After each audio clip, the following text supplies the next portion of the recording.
Welcome to World of Monsters. I'm Monster Master Arthur, and welcome to TV series Monster Reviews, where we review the monster itself, not the show, and this includes cartoons as well. Today, we'll be talking about the strains, Strigoi, the Strigoi of the show, The Strain. And before we jump in and get started, let me just make this quick image disclaimer, and that is that all images and video clips within the video are protected under the Fair Use Act. And most, if not all of the images are actually linked in the description section below. So let's get started. Thank you, first of all of you who have been patiently waiting for this episode. I thank you deeply. Now, let's get started with the real-life origin of the Strigoi, where that whole concept came from. And well, let's talk about the series where they're most notable from. And this series started in 2014 and lasted to 2017. That's for 4 seasons consisting of 46 total episodes. Created by Guillermo del Toro and Chuck Hogan, based on their novel trilogy The Strain, which has also been adapted into comics with Dark Horse. Guillermo del Toro, who if you don't know, should know. He created these special effects designs and worked numerous times with my man Doug Jones. Hey guys. He's a man whose perspective on special effects I respect greatly. Chuck Hogan, a producer and writer well known for his novel Prince of Thieves that was adapted into the movie The Town 2010. And can you believe that when the show was pitched to Fox, they suggested it be turned into a comedy series? Fox. Del Toro's motivation was to make the series realistic but stylized, starting out more realistic like a documentary while moving slowly to a more horror-styled way of filming as the series progressed. Among many nominations, The Strain has been awarded in the category of Most Exciting New Series, 2014, and in 2016 had actress Natalie Brown awarded as Best Actress in a TV series broadcasted in the US, a crucial character in the story that turned Strigoi. And speaking of the Strigoi, it's time that we move on to these vampiric fiends. So in case you're not familiar with the strain, here's a tidbit of how the Strigoi are first introduced to us. And they are so introduced when a plane arrives with dead people drained of their blood, but full of a milky white substance, and a few quote-unquote survivors, along with a huge ancient coffin full of fresh soil. These infected victims feed and spread this ancient strain of vampirism, and eventually all of New York and beyond is overrun by the Strigoi, who remain centrally managed by the Master. And now that that's covered, let's talk about the creature design. Unlike some of the more modern youthful approaches on vampires, the Strigoi appear as ghoulish humans that are more physically powerful than they seem. A proboscis sort of organ is utilized for feeding as well as an effective form of attack. As true with Del Toro's previous works, the designs remain practical effects represented as much as possible.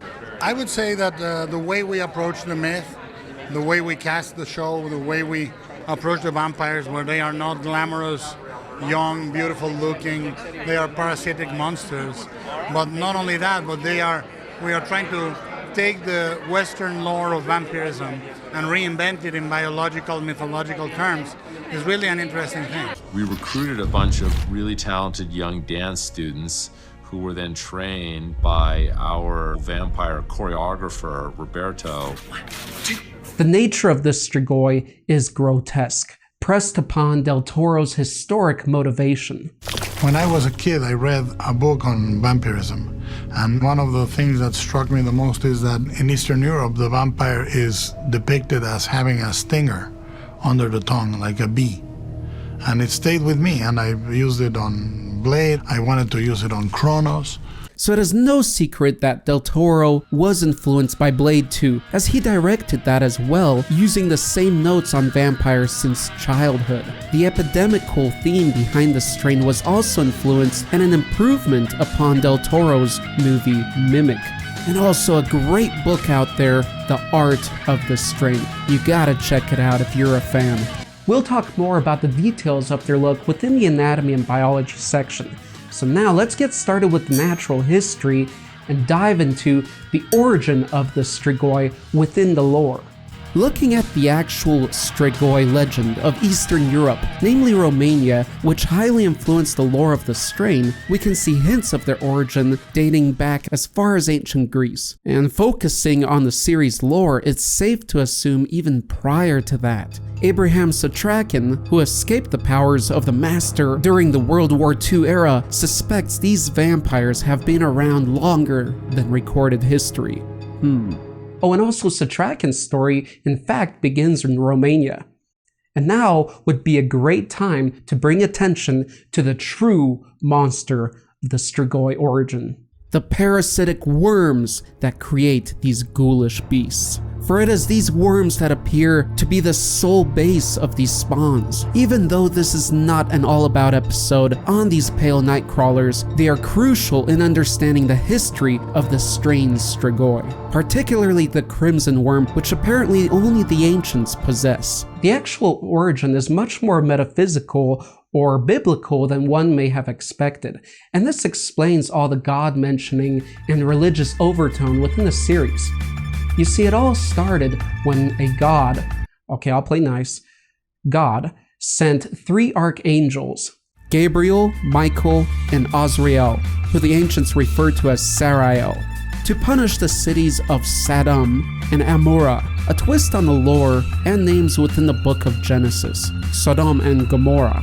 They were sent to punish the cities for the many sinful acts that took place within, among which was sodomy, also known as oral and anal sex, which links to homosexuality and which has also been tied to bestiality.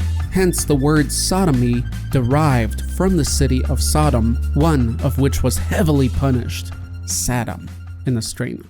During their stay, Azrael found a fascination in human blood and its life-giving properties. This also involved Azrael's first blood-tasting sin. Upon the destruction of the cities, the angels prepared to leave, but Azrael felt a curious evil impulse. He lured Michael away from Gabriel, where he released his perverse urges, tearing Michael's throat open and feeding on his silvery blood, imbuing himself with an immense high. He ignored God's order to return, and upon Gabriel's shocking arrival, he proposed instead staying and being as gods on earth. Gabriel stayed strong and called upon Raphael, who arrived in human form and paralyzed Azrael and tore him into 7 pieces. The 7th most offensive piece to God, the head and throat, was flung far into the ocean. After much time has passed, the blood that leaked out of the fallen angel's flesh formed into 7 beings, and these became the 7 original vampires, Strigoi. And this is where it gets pretty unclear, and maybe you guys can help out. As these beings, as they were developing or developed, maybe became hosts to horsehair worms, which we'll discuss later in this video, and as they were hosts to them, the horsehair worms corrupted and in turn were corrupted by the flesh to create these new Strigoi beings. But that's unsure, but it's quite possible considering the ambiguous narrative within the book. Or upon feeding, the known horsehair worm either changed or created a new worm, the crimson worm, which then found a new host, a human host, to become the first Strigoi. Or the zombie-inducing nature of the worm's parasitic ability, to be further discussed in the physiology section, reanimated the body part, which led it to other humans, where the worm could get itself into a position of entering a new full-bodied host.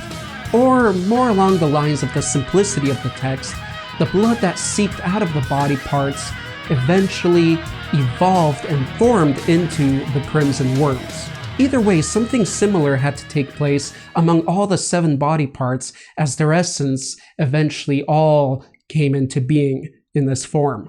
And thus the Strigoi came to be. 6 of these ancients restrained themselves from over-exercising their power, while one went rogue, with plans of domination. This is the one we refer to as the Master.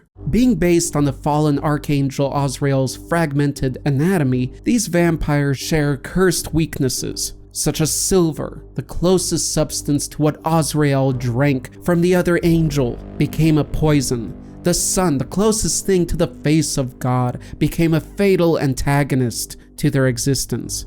They would forever know no love, breed only by taking life, and be forever unable to cross moving bodies of water unassisted. Should their blood spread out of control, the demise would be the famine of their kind. Hence, the ancients constrained themselves in order to control the destructive and devastating nature of their viral biology. Now let's jump into the culture and personality. And among the strange Strigoi, there is a certain hierarchy and diversity. We have the Master, who has no name and is sometimes also referred to as Azrael, same as the progenitor Azrael. The Master, which is one of the 7 vampire ancients. Then there are Strigoi, such as Eichhorst, who are given more power by the Master and lack much in having a leash. As more power is provided, so does the reach of self-development in such a Strigoi, which can result in some amazing abilities.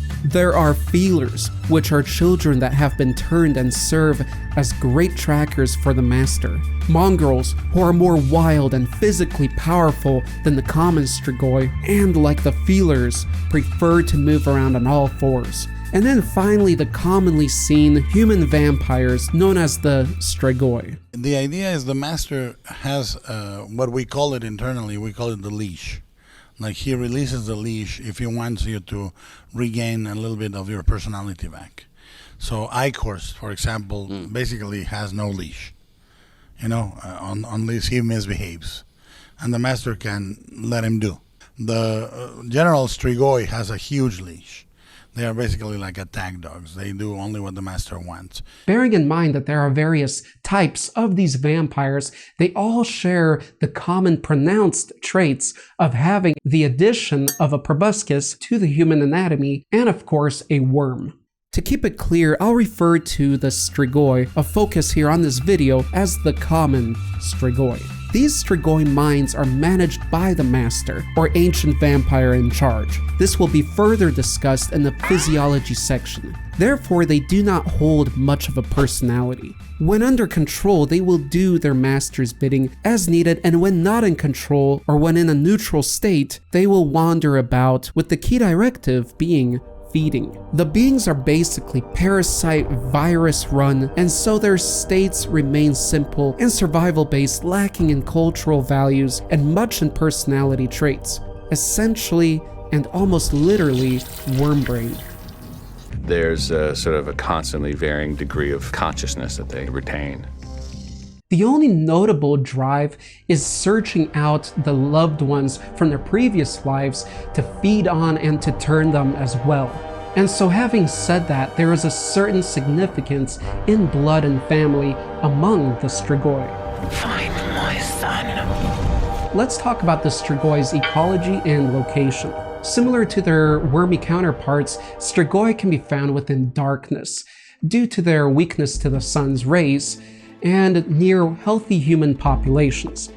Now let's jump into the physiology and appearance of the Strigoi.